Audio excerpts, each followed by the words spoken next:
ஒரு யோக மரபுப்படி கெட்டிப்படுத்தக்கூடிய வல்லாண்மையும் யோக நுட்பமும் வாய்ந்தவர் சத்குரு.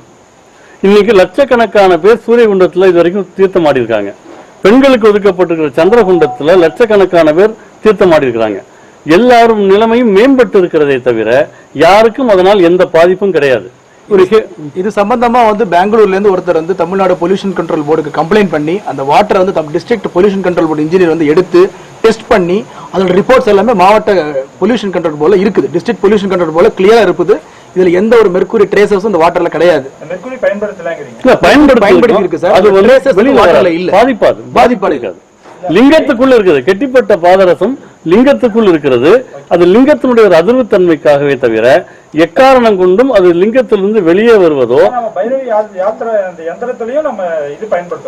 மெர்க்குரி பயன்படுத்துறோம். மெர்க்குரி சந்திரகுண்டத்திலும் இருக்கு, சூரிய குண்டத்திலும் இருக்கு, தியான லிங்கத்திலையும் மெர்க்குரி அடிப்படையா கொண்டுதான் தியான லிங்கமும் இருக்கு. யந்திரால கேட்கறாங்க. யந்திராலும் இருக்கு. மெர்க்குரி யந்திரம் அந்த மெர்க்குரி அது குணப்படுத்த விதத்தினால அது எந்த பாதிப்பையும் யாருக்கும் ஏற்படுத்தாது. அது மெர்க்குரியில ஏர்ல கலக்கிறதோ பாடியில கலக்கிறதோ பொதுவாக இருக்கும். அதுதான் ஒரு யோக வல்லாண்மை மிக்க ஒரு சத்குரு அவர்களால் இது கெட்டிப்படுத்தப்பட்டு யோக அறிவியலின்படி அது லிங்கத்துக்குள் பரிசை செய்யப்பட்டிருக்கிறது. ரச சாஸ்திரம் ரச வைத்தியான்னு சொல்லி தொன்று காலத்திலிருந்து சத்குரு உருவாக்குனதல்ல, பல்லாயிரம் ஆண்டுகளாக நம்ம மரபுல இருக்கிறத அவங்க மீட்டு உருவாக்கம் பண்ணியிருக்கிறாங்க. இது நம்ம சித்த மருத்துவங்களையும் இந்த மெர்க்குரிய ஹெவி மெட்டல்ஸ் பல நிலைகள்ல பலவித நோய்களுக்கு பயன்படுத்துறாங்க.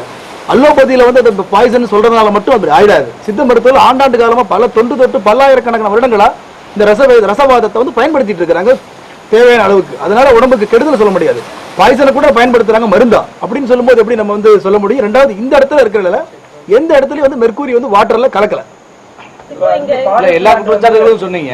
இந்த இடங்களுக்கு உரிய அனுமதி பெறாம கட்டடங்கள் கட்டப்பட்ட பிரச்சனை பத்தி மட்டும் பேசாம கட்டடங்களுக்கான அனுமதி எல்லா துறையிலிருந்து வனத்துறை தவிர மற்ற எல்லா துறைகளிலிருந்து தடைமை சான்று வாங்கிட்டோம்.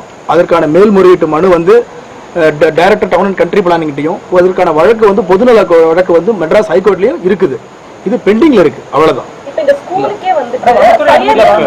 வனத்துறை அனுமதி கிடைக்கல, இன்னும் கிடைக்கல. வனத்துறை அனுமதி கிடைக்கல. கிடைக்காம கட்டடம் கட்டுறது சரியா? ஒரு பெரிய நிறுவனம் எல்லாத்தையும் 1994 இருந்து நம்ம பஞ்சாயத்து அப்ரூவல்ல கொஞ்சம் கொஞ்சமா வாங்கி கட்டி இருக்கிறோம். பிற்காலத்துல ஒரு பெரிய கட்டடம் கட்டும் போதுதான் நம்ம வனத்துறை சான்றுக்கு எல்லாத்துக்குமே போனோம். அதுல ஒரு சில காரணங்களால வனத்துறை சான்று நிக்குது தவிர இதுக்கு அனுமதி வாங்க கூடாதுங்கிற எண்ணமோ அது விண்ணப்பிக்காமலே இல்ல. பஞ்சாயத்து அப்ரூவல் ஒன்னு இருக்கா? இருக்கு. நல்லா தெரியும். பஞ்சாயத்து அப்ரூவல் இருக்கு. வனத்துறைக்கான விண்ணப்பிற்கு மேல்முறையீட்டுல இருக்கு. ஆமா, மேல்முறையீடு மனு இருக்குது. மேல்முறையீட்டு கட்டிடங்களை எல்லாம் ஏன் இடிக்க கூடாதுன்னு சொல்லி நோட்டீஸ் கவர்மெண்ட்ல இருந்து கொடுத்திருக்காங்களா இல்லையா? ஆமா, கொடுத்திருக்காங்க. மேல்முறையீடு அதாவது ஒரு மனு வருகிற போது அது பதில் நம்ம கொடுப்போம். அது ரீஜனல் டைரக்டர் கொடுக்குறாருங்க. அவருக்கு மேல டைரக்டர் இருக்காரு இல்லீங்களா? அதுல மேல்முறையீடு மனு கொடுத்திருக்கு. அது நிலையில இருக்கும்போது நம்ம என்ன சொல்ல முடியாது? மேட்டர் கவர்மெண்ட்டும் பாக்குது, ஹைகோர்ட்ல இருக்குது அப்படிங்கும்போது அதான் சொல்ல முடியும். நாங்க அனுமதி இல்லாம கட்டிடம் கட்டினது தவறு இல்ல அப்படிங்கறீங்க. இல்ல அதான் அனுமதி இல்லாம கட்டினதல்ல. முதல் விண்ணப்பம் தரப்பட்டிருக்கு. கட்டடம் கட்டுறதுக்கு முன்னாடி மேல்முறையீடு அப்படின்றது வேற, கட்டடம் கட்டி முடிச்சதுக்கு அப்புறம் 94 தப்பு செஞ்சுட்டு அதுக்கப்புறம் இது செய்யல சொல்ற மாதிரி. அது அப்படி அல்ல, 94 இருந்து கட்டிட்டு இருக்காங்க. இந்த சட்டங்கள்லாம் இடையில மறுபடியும் வருது. இது உங்க reserve forest area, hill area, hill preservation இதெல்லாம் பின்னால வருது. அதனாலதான் மாற்றம் வருது. சொல்லப்போனால் தேர்தல் அரசியலே கிடையாது. அது வியாபாரம், அது பிஸ்னஸ். அதனால தான் பெரியார் அம்பேத்கர் தேர்தல் அரசியலை முன்னெடுக்காம மக்களுக்கான அரசியலை மட்டுமே முன்னெடுத்தார்கள். ஏன் பெரியாருடைய அரசியல் தானே இன்னைக்கு வரைக்கும் 75 வருடங்களாக தமிழ்நாட்டை இயக்கிக்கிட்டு இருக்கு. ஏன் பெரியார் தேர்தலுக்கு வரல?